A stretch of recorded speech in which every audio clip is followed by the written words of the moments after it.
Flyers just trying to get any spot right now, Coatsy. I mean, it looked like they were smooth sailing for a while there, but that has been a rough week for the Fly guys. They just keep getting that 1 point, Coachy. They can't get the 2. They got one, but they got the 2 last night. Well, I'll take the 4 points that they did get. I mean, when you take a look at going to Pittsburgh, to Dallas, I mean, Pittsburgh obviously in a fight for their spot in the Metropolitan. You got Dallas fighting for a playoff spot. And last night, Colorado. So you got 4 of the 6 available. I got to be real happy with it. And you know what? They battled. Those 2 games, Dallas and Denver, they battled. And that's a tough trip because they had to take off from Dallas into a thunderstorm, big-time lightning, all sorts of movement of the plane, a lot of turbulence. Get into Denver, probably got to bed around 1:30, and then having to play a team that was rested. That they had a heck of an effort last night. Set a record for blocked shots, which is really a good thing. Yeah, and I think you just brought up something that a lot of people typically aren't aware of, Coatsy, is, you know, when you go from back-to-back, it's not just playing 2 nights in a row. It's getting out of one city and smoothly trying to get into another city that a lot of fans don't take into account sometimes. That's exactly correct. And you don't realize it, like going from Dallas to Denver, the trip from the airport to downtown is about 45 minutes. So it just keeps going. They had to go around the storm. And it's hard. It's hard. No matter how you look at it, you still have, you know, it's a fatigue factor when you're playing against somebody rested.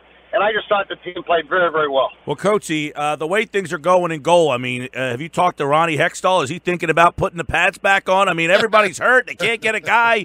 What's going to happen these final 4 games in net?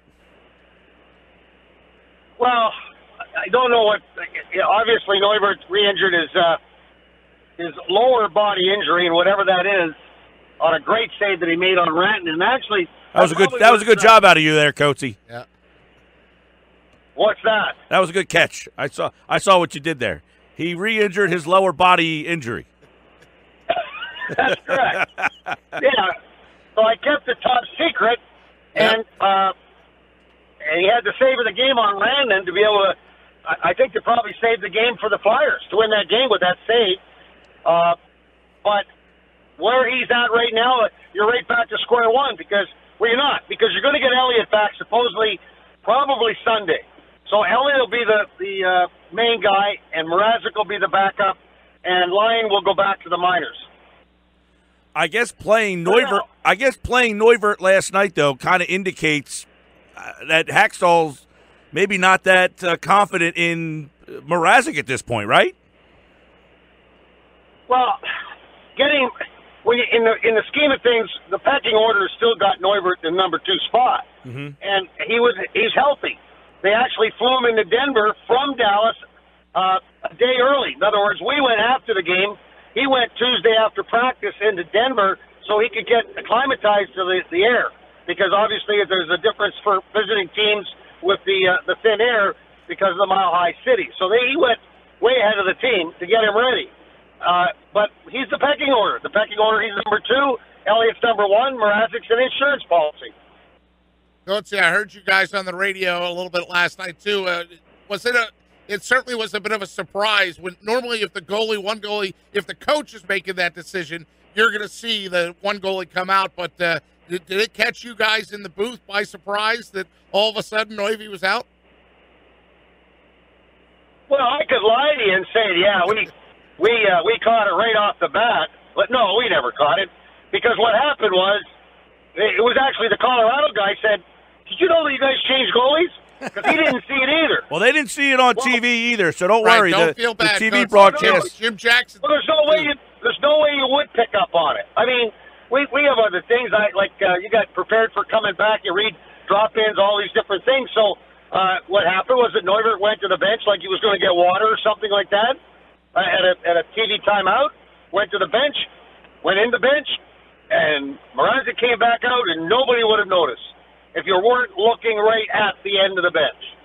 How do you think Mrazek did, Coatsy? Because he did have some key stops late in the third from about 4:31 to about 2:09 left. The only time the puck got out of the zone was when Matt Reed iced it, right? Well, I think that outside of the block shots, I thought he did a fine job. he moves a little bit too much around for me. But I would imagine our goaltending coach, Tim Dillenbaugh, will probably over time period try to settle him down a little bit because a couple of times in the last couple of weeks he's overplayed the position. The goal against Pittsburgh the other night was about was it Dev? No, down. I think we lost Coach. 2 feet. Go ahead, you're back. Okay. You overplayed it to one side, 2 feet, tried to get back across the net. Well, instead of sliding 6 feet, he had to slide 8 feet. So he came up short. So that's just too much movement. But outside of that, I mean, he won the game. How's that? I mean, if when he's hot, he's hot. But boy, I'll tell you what, when he's not, it's very evident. Could you describe what you've seen out of Jordan Wheel in the last couple of games and the contributions that he's made during this stretch to try and get into the playoffs? Well, I mean, Wheeler's a guy that has not been very good this year, and I thought he was going to be a big plus. I was really glad to see the Flyers keep him and protect him in the expansion draft because I thought he had a real good finish last year, and he was going to be somebody who was going to contribute. Well, that has happened.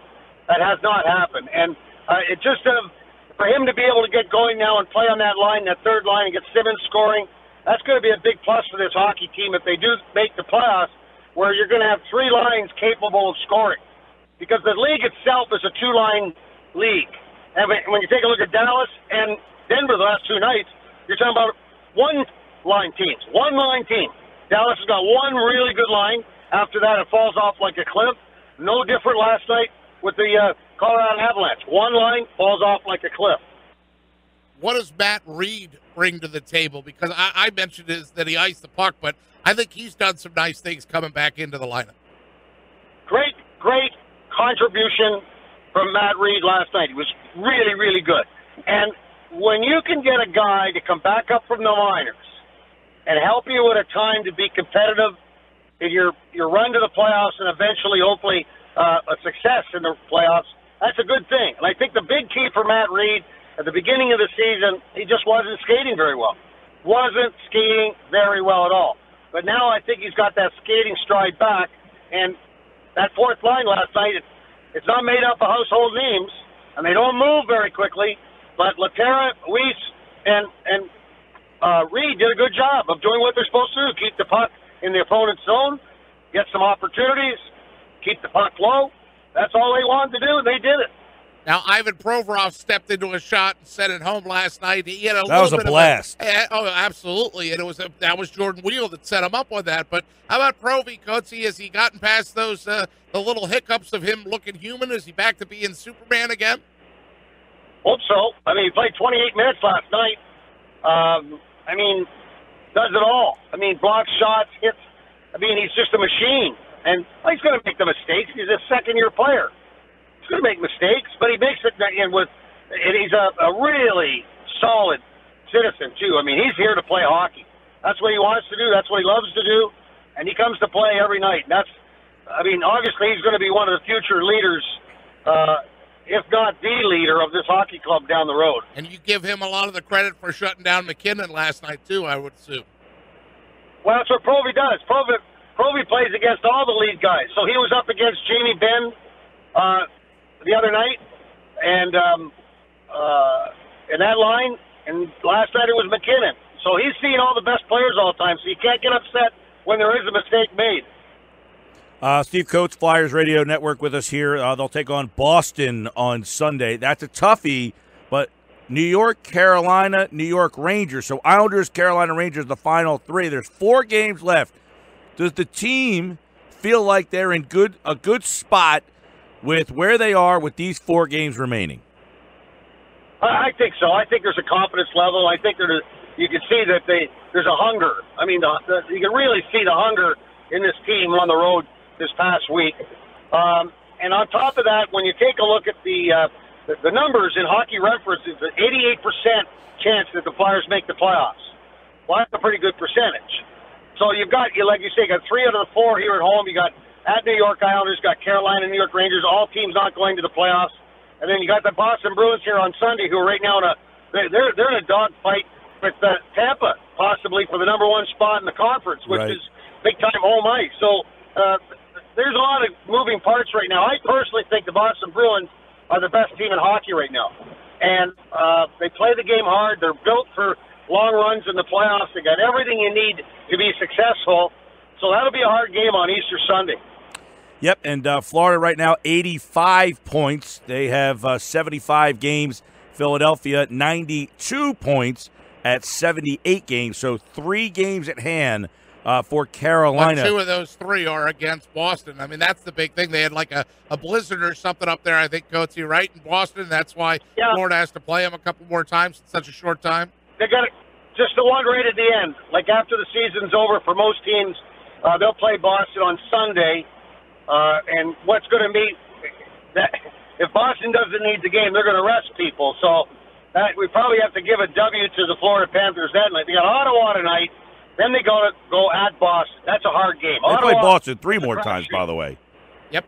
Yeah, but it's a crapshoot with Ottawa right now. All these teams that aren't making the playoffs, they're just playing for jobs now. Yeah. And they're looser. They play loose. And, if you like the coach, you're playing for the coach. If you don't like the coach, you're not playing so hard. You know what I mean? All right, Coachy. Sunday, Boston, big one for the Flyers. 4 games left. We'll see who's in goal. Anybody's guess. Brian Elliott anywhere hanging around? Getting closer. Yeah, he's on the train. He's ready to play. Do not be surprised if he plays Sunday. All right. I would not be shocked. I mean, we got a cast of thousands traveling with us right now. We got 15 forwards, 8 defensemen, 4 goalies. Yeah. Well, at least one of them's not Michael Leighton. Oh, don't give that up yet. No, I'm only joking. Where is Michael Leighton? Hold on. He's in the minors for Pittsburgh. He's somewhere, I would guess. Although he did take him to a Cup Finals. All right. Steve Coates here on the Sports Bash Live, 97.3 ESPN. Thanks, Coatesy. You got it, boys.